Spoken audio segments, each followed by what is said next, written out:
This stunt was in Southport, where we were having the convention, and it was announced, as you can see, as a sensational outdoor stunt, and that I would be doing an experiment they called Thoughts Out of Space, but we called it a Riddle of the Sands.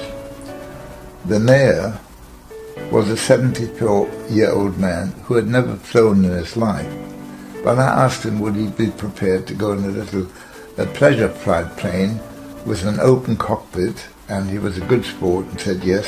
The main reason he said yes was because he said he would do anything to promote Southport, so he thought he would have to do this.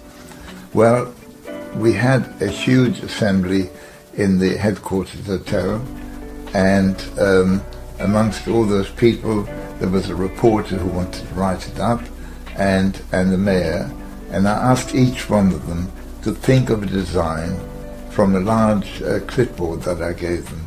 I gave them one each, and there were numerous different geometrical designs on it, and I asked them each one to think of one, but not to tell the other, not to tell me, of course, not to tell anyone else. And then they would be taken up in the plane, and only when they were up in the plane would they be allowed to tell each other which design they had thought of, and decide in mid-air which design would go inside the other. For instance, if one had thought of a square and the other one of a triangle, they could decide which one would go inside or outside. After they assured me that they had thought of one, I was not allowed to contact anyone in case I could get the information, and I was put in the mayor's car with a police escort and taken down to the beach, where hundreds of people were waiting in a large roped-off square which had been raked. And next to the square was this little pleasure plane, and the 74-year-old mayor went to meet the pilot, and when they were face to face, it was uncanny. They could have been twins. Both the pilot and the mayor, of course, and the reporter got into the plane and took off. Up in the air, while circling, the reporter asked the mayor which design he thought of. They decided which should go inside the other, and then they nodded to the pilot, who had been asked to shoot off a flare to let me know that they were now concentrating. Even the color of the flare was decided beforehand, in case anyone thought that would be a clue. He shot up a green flare into the sky, made quite an eerie effect. The music that was playing on the beach stopped. There was complete silence whilst I started my scooter, towing a bunch of barbed wire.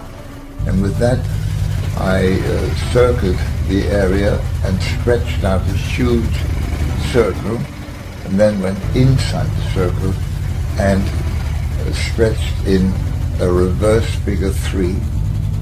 I then pulled out 2 handkerchiefs to signal to the pilot that I was ready and he could land. And after the plane landed, the mayor was brought to me and showed me the design that he'd thought of, which was a reverse figure 3. And the reporter confirmed that he thought of a large circle.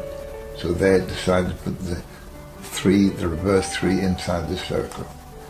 Well, it got a lot of publicity and a lot of excitement, and it was even mentioned on television, in the news, and then we had this amazing newspaper coverage, which was the biggest amount of publicity the British Ring has ever had, or probably will ever have, because television came into it, and there was a huge coverage. You can see some of the cuttings on this side. There's the mayor looking at the board of the designs.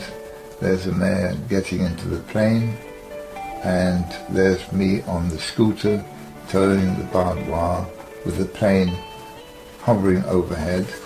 And here you can see pictures of the crowd standing around Again, one of the scooters was a barbed wire behind it.